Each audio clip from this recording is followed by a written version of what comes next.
Right, thanks everyone for coming in again. I'm excited to be able to delivering what I consider to be a core part of my offer, which is around value proposition. As usual, if you want to put in who you are, etc., from the into the chat, there's some familiar faces coming in, which is fantastic. And hopefully people will start coming in from the LinkedIn link, etc., etc. But you're all very welcome. Excuse me. One or two of you will have seen this before, but it's always helpful to have a refresher. And our businesses are changing all the time.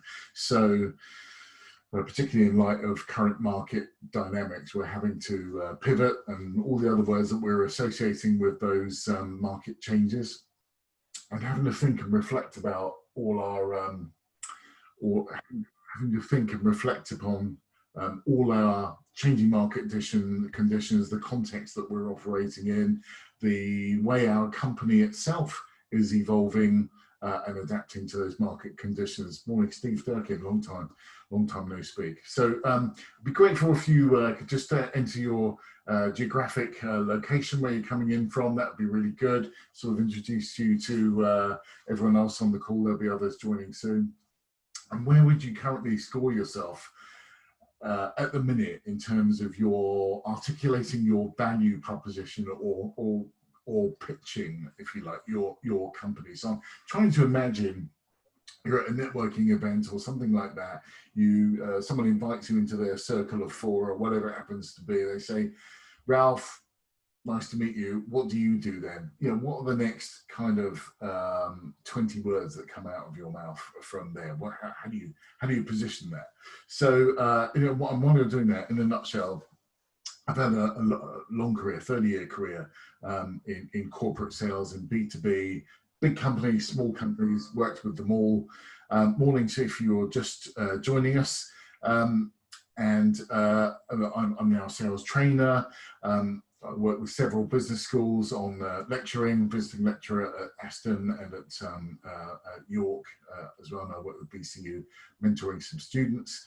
And also co-present the Thrive in Sales podcast, which is a combination of some sales hints and tips, but also around keeping ourselves well, because sales and running your own business can be a really demanding on you physically and mentally and all the rest of it. So we have a guest speaker every week that comes in and talks about how to keep yourself well, not just COVID-19, but throughout as well. Look after yourself. Okay, brilliant. So the agenda is this is a boot camp. This is not a workshop. There is an interactive workshop plan. So it happens tomorrow, and there's one or two people very welcome if you want to take some seats up for that. Probably short notice, don't worry about it. There'll be one every month or so. But so it is a bit of a boot camp, but it's not this kind of boot camp. You'll be all right.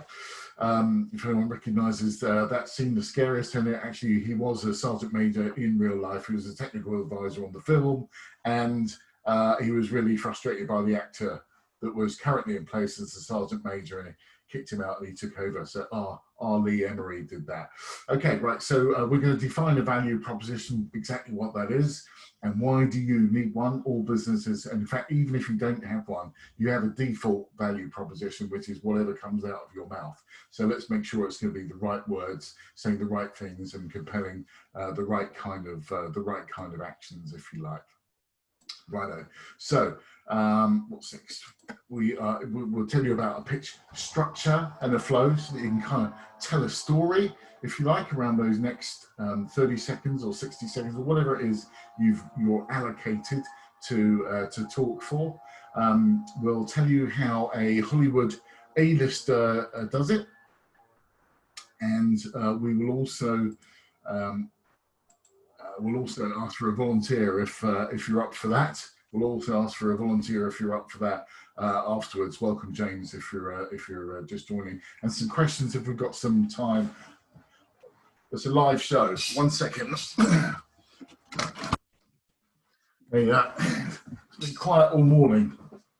We've just started drilling. So, right, okay, so let's crack on. What does this look like? So Peter Drucker, if anyone's into your management thinking, Peter Drucker, one of the fathers of modern day corporate management, said this: nothing happens until somebody sells something. Nothing. So operations, you can be as great as you want, customer service as great as you want, but if you haven't got any customers, that's going to be a limiting factor. Okay, so the question I'm most often asked as a sales trainer, as a person in business anyway, is how can I make my business stand out from the crowd? One second. Because if you're in digital marketing, which I've noticed is a really big thing, both in York with a big digital sort of footprint here, and in Birmingham where I also work, you could be going to a networking event with somewhere between 30 and 50 people at, and there will be 20% of the room will be in the digital marketing sector somehow. So how do you stand out? How do you differentiate yourself from the other percentage of businesses in that room as well? It's a really key question, and it's not just about digital marketing. It's about standing out, but it's also really encapsulating what your business does, and more importantly, what your clients can achieve through working through you. So number one is you need to have a crystal clear sales message, and it needs to say the right things, and it doesn't need to conflict. So if anyone can kind of read that, that was a particular piece of roadworks that took place somewhere in the UK. Again, there's a clear message there, but it actually conflicts with the message at the top of the page, which is to turn right. And we come across that all the time. So what's next? So we have to set the right expectation. So for those that love action movies, there's one from the Princess Diaries, and this is someone introducing themselves, telling you their name, which is fantastic, and a particular call to action that we probably don't want, which is you killed my father, prepared to die. So that's also setting some expectations as well. And one could argue, yes, okay, you set some expectations, but do we want those kind of expectations? Are they aligned with what the other person wants to hear and wants to engage with? Okay, and an appropriate call to action. This is Penrith Station from a couple of years ago, and that may be an appropriate call to action, or it may not. Okay, so a business-to-business sales process, and actually business to consumer as well. Many of these processes are similar. Some will be more complicated than others, but this is what a good business-to-business sales process kind of looks like. We've got value proposition at first, and then, which was what we're majoring on today, and in the correct order, then you have a go-to-market strategy, right the way through to closing the sale, which is not the last part of the sales process. Then we want to maximize the yield, get some referrals, sell more stuff to that customer, etc., etc. But it all starts, here's the key, it all starts with value proposition. What you do, your story. So before you go spending any money on marketing whatsoever, you've got to get the right story so that you can scale that right. And I dress this up as, you might be on board the Queen Mary in Southampton, sailing to New York, but somehow the ship's steering system, the rudder or whatever it happens to be, is 1 degree out. You may end up in Bermuda. Now, a lot of people will say, well, that's absolutely fine, drop me off there, I'm your man. But the fact is, it's not where you intended to be, which is New York, because you were 1 degree out, because your messaging, the direction of travel wasn't right. So that's what we want to get right today, or at least this is a boot camp, so at least give you a flavor for how to get it right. So before you're spending money on your marketing, get your value proposition right, scale the right message. That's the message. And it obviously it depends also what kind of sea you're trying to swim in. Is it a blue sea where there's no competition, you're doing something very, very different, and there's no competition, such as Steve Jobs with the iPad all those years ago, January 2010, when they launched that. In fact, we've still got our original iPad from 2012, first generation. It's dog slow, but it still works. because we're in Yorkshire, we absolutely refuse to buy another one because we believe in getting the most out of our money. So are you in that blue sea, or are you in a red sea where everyone's in digital, you've got loads of competition, you're in IT services, you're a Microsoft partner, there's loads of other Microsoft partners. What is it that makes you stand out? And the analogy I'd make there is not just Microsoft partners, but it's in the grocery sector where we've had some really successful entrees to the UK grocery market over the last 10 years. Aldi and Lidl, intensely competitive, and yet somehow they've managed to jump in the deep end with a crystal clear value proposition and excel and thrive in that environment. So why do you need one? Well, you need one because of these factors. If you go in without a story, for instance, I want to buy some IT services. Okay, well, Mr. Customer, Mr. Public Sector Customer or Private Sector Customer, we do IT services, therefore buy from us. Well, that's not a very strong, persuasive argument. And if that is your argument, well, we'll give you a quote for that requirement that you've got. You're simply one of many. And some of the deals that I've worked on, one in Vodafone is a particularly large deal. There were 18 other competitors for that contract. So how do you get yourself up and work yourself up that sort of stack, that value stack between being making a difference, standing out from the crowd, but also getting yourself up to being preferred? That's what we're going to focus on. And there needs to be a very heavy dose of so what amongst that community. So every single word that you write in your value proposition, in your pitch, as we're going to kind of dress it up later today, is around so what. Everything's got to earn its keep on that piece of paper. We'll go into that in a bit more detail. And you want to differentiate yourself from everyone. That's what we're focused on. Okay, so let's talk about benefits. Benefits are not just what you sell. You could sell laptops, but that in itself is just a thing. It doesn't do anything in terms of a benefit. Let's explore what that should look like. We do laptops, for instance. Has this benefit: if you switch it on and use it properly, you'll be more productive. And I can certainly type slightly faster than I can write, but the real benefit is someone can actually read what it is on a piece of paper, whereas they probably couldn't if it was just a handwritten note. It makes me more productive. Certainly spreadsheets and all of that. You get the idea. I'm not here looking to show off my PowerPoint skills, but I am here looking to talk about productivity benefits, which means that, in other words.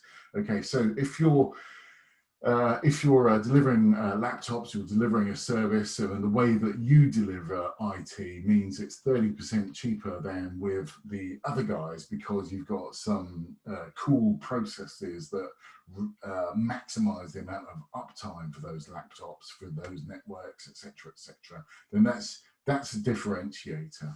And then if you can also say, well, actually, 75% of our customers that have a contract with us and renew their agreements at the end of the first term, that not only talks about a benefit of laptops and you make it cheaper, you've also got fantastic customer services that 75% of your customers renew at the end. That's a great story to tell. And that, I would argue, takes you right up the value stack to being preferred. And it can only be preferred if you've got the context of the customer's buying requirements in mind as well, because it's not all about you, it's all about them as the customers. I'm sure those of you in sales or running your own businesses would agree with. Okay, so again, do you remember I said, so what? So going back here, we do laptops, so what?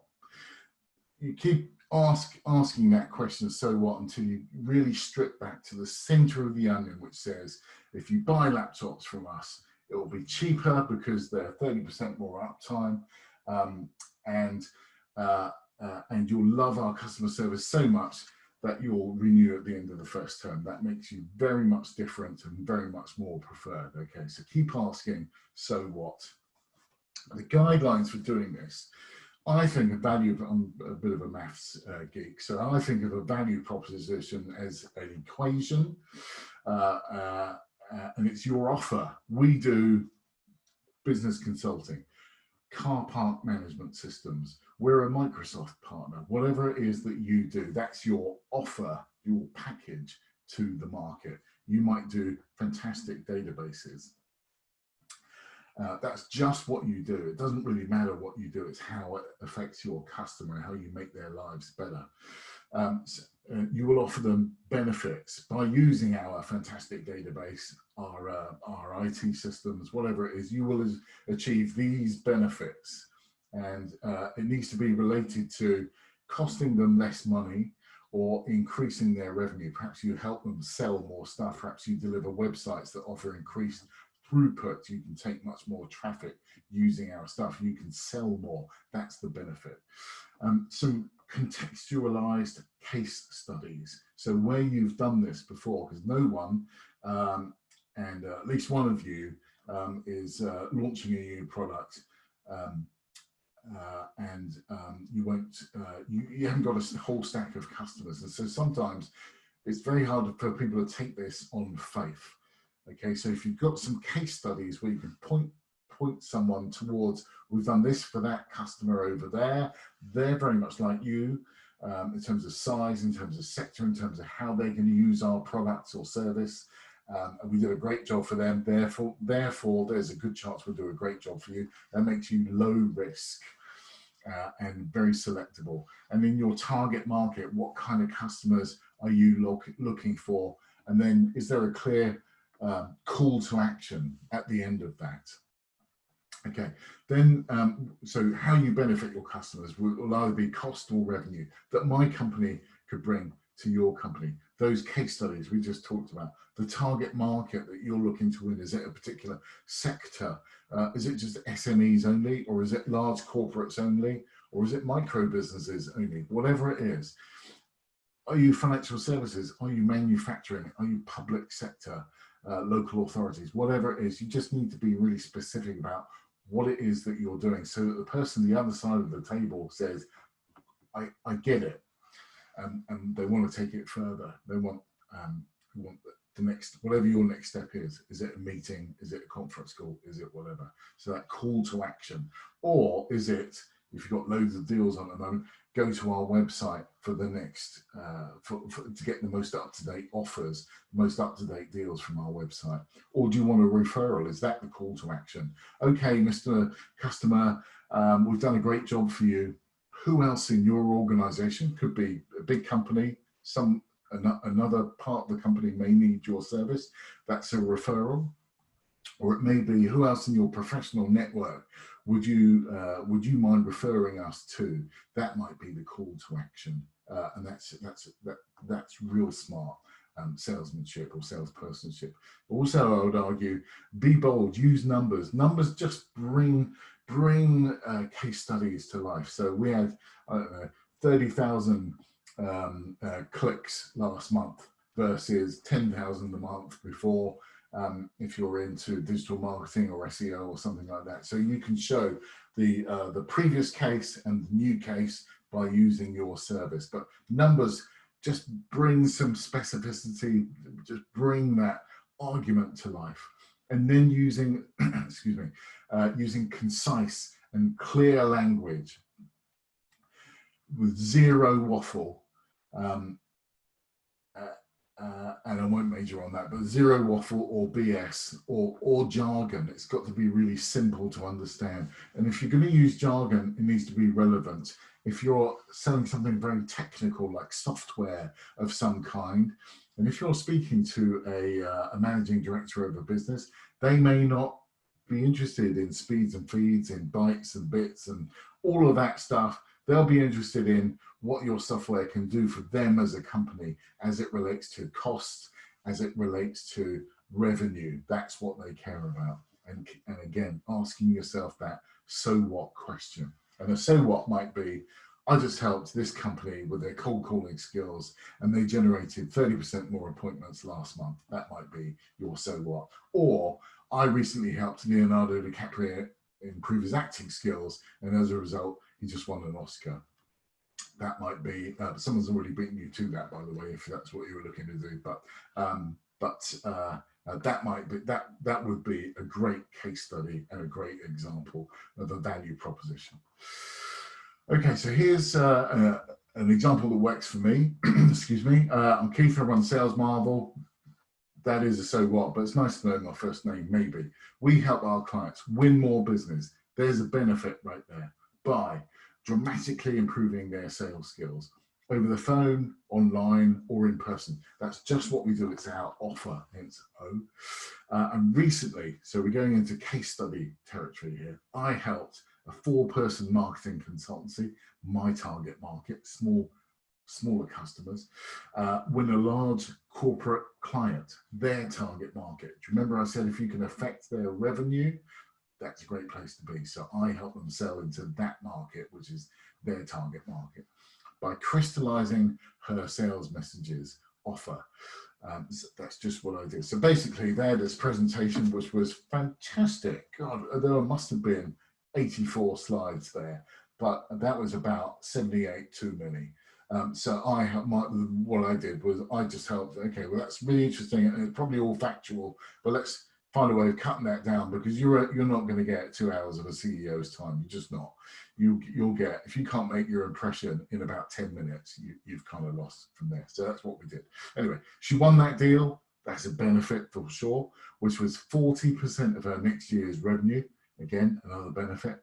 I'm now looking, my call to action, for other SME clients who could benefit that. So I'm asking for a referral within her or within their professional network. That's just me.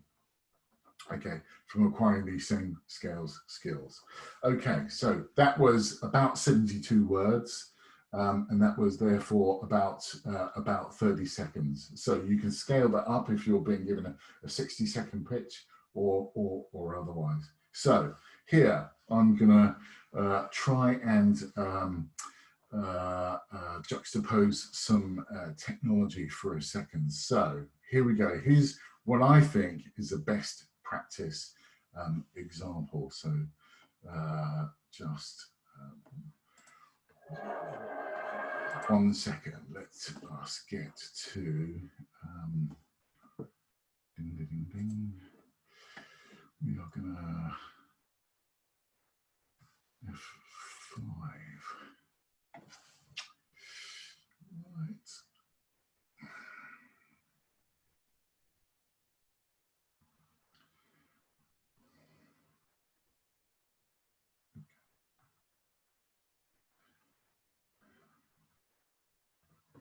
Okay.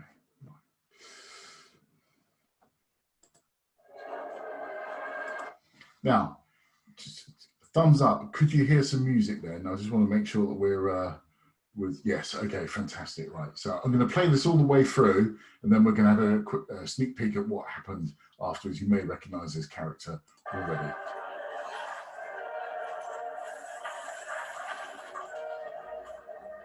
Good morning, Mr. Kimber. Rescued from the Lay brothers and returned to you with a request for a fair hearing. Your own protection is failing, Mr. Kimber. Your boys are taking cuts. I want to suggest that from now on, we contract out your racetrack security for the Peaky Blinders. We save you a lot of money, Mr. Kimber. A lot of money. In return, you give us 5% of the take, and 3 legal betting pitches at every race meeting north of the River Severn. Right into 6 after 1 year if we are all satisfied with the service. What do you say, Mr. Kimber?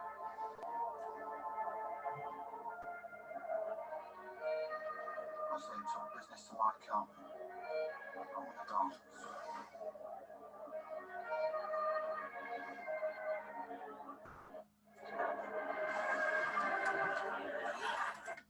Okay, right. So hopefully you'll get where that came from. It's I think series 2, one of the earlier episodes of Peaky Blinders. Difficult to hear video though seems to be free. Okay, right, well, right, okay. Sorry if that didn't work for you. I presume it sort of worked for everyone else. You'll get the recording and that should be better. So one second. So let's have a look at, understand what happened. That was just over a minute long. First of all, so it's contextually sort of accurate. Thomas came in and he made an offer. Well, first of all, he came in and put all the money on the table, and that grabbed the attention. Now, we're not going to do that, but because you'll already have the attention of whomever you're speaking to. But he made an offer, and the offer that he made was, basically, we want to provide certain services to you. And the benefits that he's going to bring to Billy Kimber, the gangster, is basically to stop skimming, which is a known thing in gangster circles, which is where you skim the profits of hotels or hospitality or sporting venues in general. Don't ask me why I know so much about this, but I'll just do. So we're going to stop that skimming. And straight away, that's going to be a benefit to you in terms of increased profits or reduced losses, one of those. One could also, if any of you are in the business of preventing revenue leakage, which is a big issue in telecoms industry, then that would be a very similar kind of offer. Leaking revenue is a really big problem. So that's the benefit that Thomas Shelby is going to bring to Billy Kimber, the gangster. That's the benefit that his company is going to bring to him. So there are some case studies there. Now, the case study here is he hasn't gone away and said, well, we've done this for someone else and we think we can do a really good job. I would argue this is the best case study of all, because he's gone to the decision maker, Billy Kimber, who I'm guessing runs a command and control style outfit. What he says goes, and he's got a certain way of dealing with people who don't follow his example. So making claims about clients, yeah, okay, because everyone's different. That's a really good point by Richard. Everyone's different. So be careful when you're making claims. If you can claim around a customer that you've worked with and you did, first of all, you need to have permission with a small p. You shouldn't be indiscreet under any circumstances, and you may want to anonymize it. So you can say, oh, I've worked with a customer in your business in the same sector and we've saved them 30%. But the operating context to any company is always different, no matter how similar their businesses seem at surface level or on their websites. It's operating context. So you'll have noticed that Thomas Shelby made this offer if conditionality, if you do this for me, which is hand over racetrack security to 3 of your venues. So he did something really clever there. Billy Kimber, it transpires, has loads of racetrack venues. And that may be too big an ask, just to walk in and say, give me all your racetrack security everywhere in the country. That's a really big ask. And unless you've got a gun to his head, which may happen in another episode, I don't know. But unless you've got a gun to the head, probably not going to result in a yes. But if you ask for just a piece of their business, then that's reduced risk and there's more likelihood of getting a yes if all the other conditions of doing business between the two parties are satisfied. So he only wants 3, but it also said rising to 6 after 12 months if we're all happy with the service, i.e. if the legalese around that would be subject to both parties agreeing. Welcome if you just joined.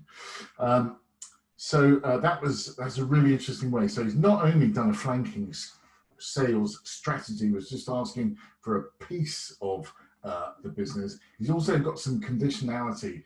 If we're all happy, then we'll double the contract after 12 months. It's a very smart piece of positioning. Okay, so his target market, the clients Thomas is looking to win, he wants more racetrack security. That's what the Peaky Blinders do. They are really good at that, and he's demonstrated so by bringing all that revenue that was about to be leaked by, I think it's the Lee brothers, which is his competition. So he knows his competition and the way they do business. That was very, very important. And there was a call to action, that if, that conditionality. Now, you'll have a different if. If we go for a cup of coffee, if you give me some time, then I can tell you more about the service. If you go to our website, you'll get the latest deals. If you can give me some referrals, I'd be really grateful. If. So some conditionality. Or, and we'll go back into other phases, but if you're negotiating and they're asking for a really big discount or whatever, which happens all the time, then one of your responses might be, if, Mr. Customer, I agree to that, that I need you to do this for me. There's a great book, by the way, called Liar's Poker, written by a guy called Michael Lewis, who used to work on the trading floor at, I think it was Salomon Smith Barney, who's now Citibank, where they used to play poker, hence Liar's Poker, and somebody asked him to do something ridiculous. And I can't remember what it was now, but he talks about saving face, which is a big deal on the trading floors in Canary Wharf. The ability to save face is by getting other people to not take part any further by asking them an even bigger ask. They say no, that helps you save face. That's the big thing. So anyway, conditionality, I'm getting lost there. So he also used, when Thomas came up, he didn't talk about revenue leakage. He didn't talk about any technical language other than skimming, which I think most people would understand. He used very concise, clear language. Now, we all know Stephen Wright, the creator of that series, probably got 100 writers writing on that series to make sure it's clear and concise.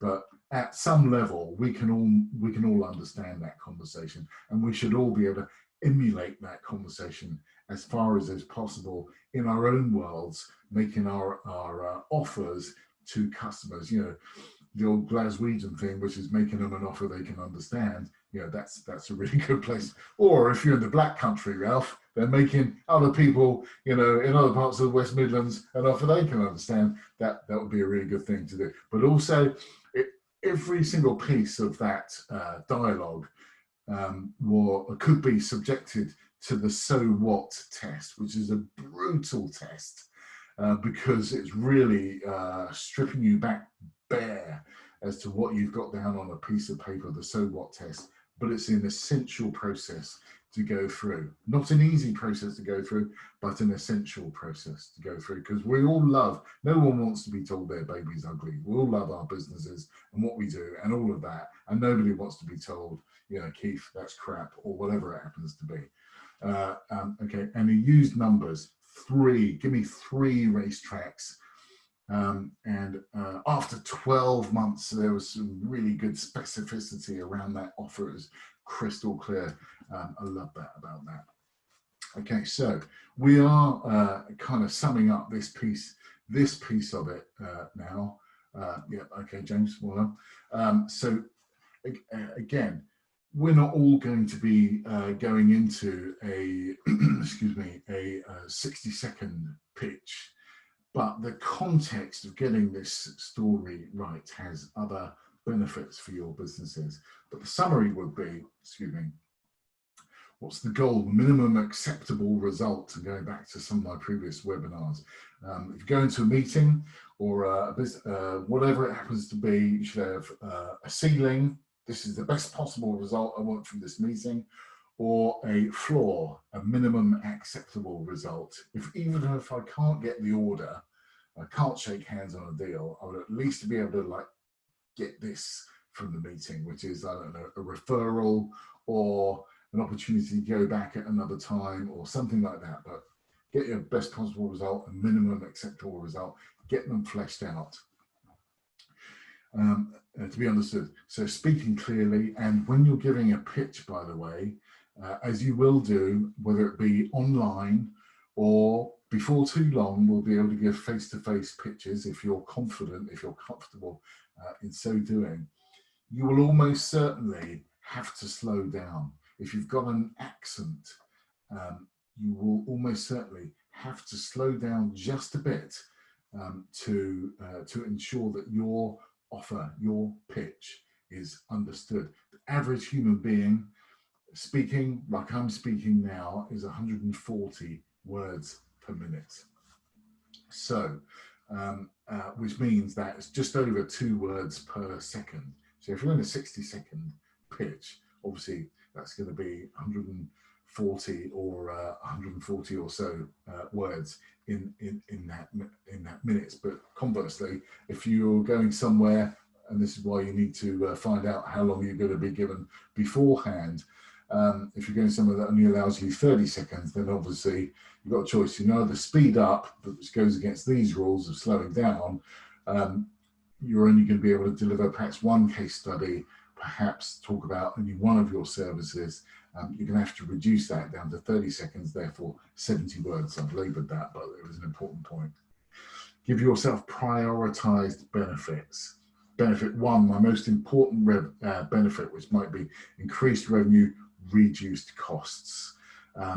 If you're in the services business where it's a softer benefit, if you like. So if you're in the people transformation or the leadership development business, and it's not going to be obvious as to what benefits you're going to deliver, because they may take time to flow through to the business, then you have to think really carefully about how you position that. And you can only go on case studies, on people that have been through your master's program or whatever it happens to be prior to coming to you. If you've got a track record in recruitment, like, I don't know, someone like, I don't know, 80% of our candidates are still there after 6 months, or something. If you can put therefore your selection criteria, your vetting criteria, that you keep out the people who should be kept out of that company, and you help them with high quality recruitment campaigns,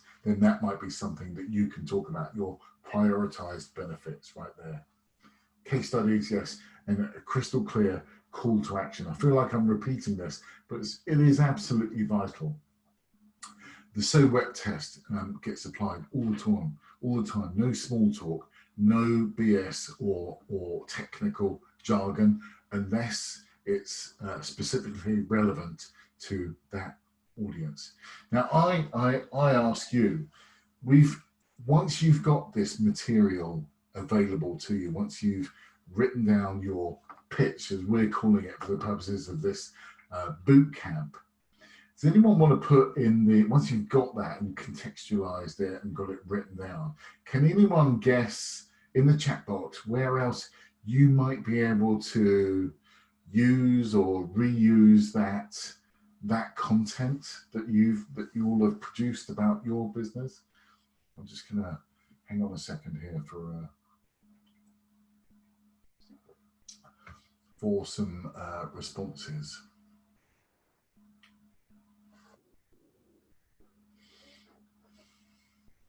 Yeah, absolutely right. Investor pit. Dragon's Den drives me mad. I know it's high pressure going in to see 5 titans of business, and that's why preparation is the key. But if you're confident in your material, your pitch, that will get you through there. So, in asking for investors, pitching to investors is no different. Have a really clear ask. There are clearly some other stuff that you'll have to be on top of, your numbers, but preparation, that's the key message. Preparation is absolutely the key. And actually, I would argue that customers, when you go to win a piece of business, they are actually investing in your business. Now, they may not be buying shares or equity or any of that, or lending you money even, but they are actually investing in you and your business. So that, for me, is very similar as pitching to an investor.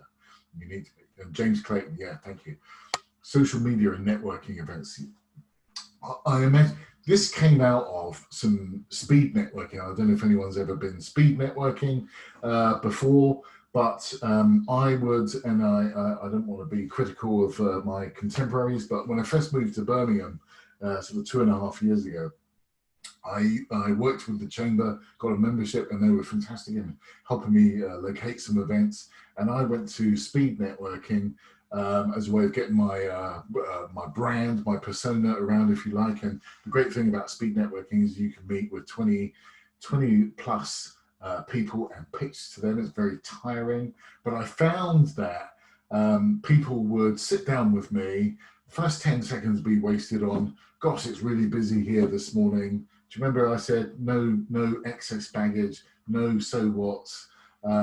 They would talk about the terrible journey they'd had to the venue that morning because the A38 was busy or the A64 was snarled up. And as fascinating as any or all of that might be, has no place. It's stealing your time.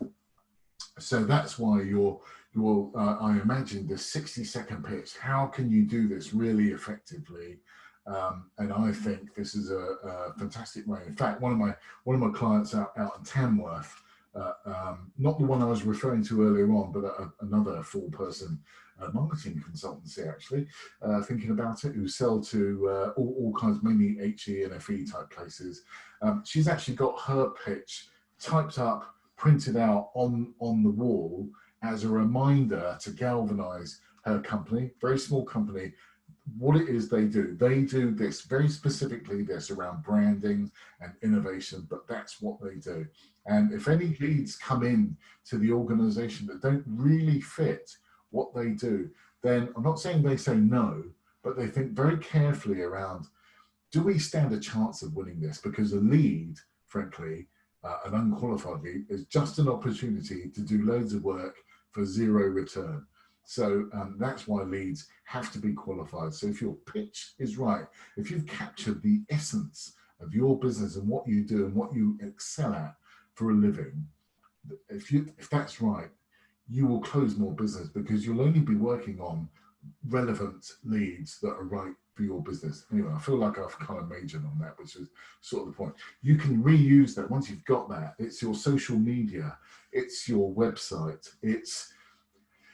does anyone do cold calling? Put your hands up for you. Anyone that here does cold calling. I'm not expecting any hands to go. One hand goes up. Okay, well done, Matt Jones. So you're cold calling. If I was going to phone, well done, Steve Durkin. Okay, I'm impressed. But if I was phoning up James Clayton right now, and I'm not going to phone James, focus on the screen. But if I was going to phone James Clayton right now, and it goes ring, ring, ring, ring, and James picks up his phone like that, what are the next words to come out of my mouth? And we're right back to speed network again. It'll be, isn't the weather lovely? It'll be, how are you today? They don't care. I can get as lovely a chap as James Clayton is. He could care less what the weather's doing about. I've just interrupted him on his latest winning pitch for one of his programs or whatever it happens to be. It doesn't care. I can tell you now, if you're making cold calls, the first words out of your mouth should be, James, it's a bit of a cold call. Have you got 30 seconds? 99% of the time, James and others like James will say, okay, if it's 30 seconds, go. And then you're into the stuff that you've just created on the screen here, your 30 seconds. We do this for these kind of people.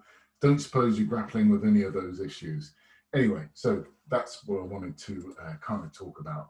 Okay, ask yourself, so what? Every single word earns its keep on that speech. So anyway, so we're coming to sort of the end of this kind of boot camp. So given that it has been a bit of a whirlwind tour, can I just ask you, and this is not to feed my ego, I'm just genuinely interested, has this been useful or not? But on a scale of 1 to 10, how kind of confident are you with that, creating a pitch for yourself right now, a scale of 1 to 10? Where would you score yourself now on doing it? One thing listening is good too.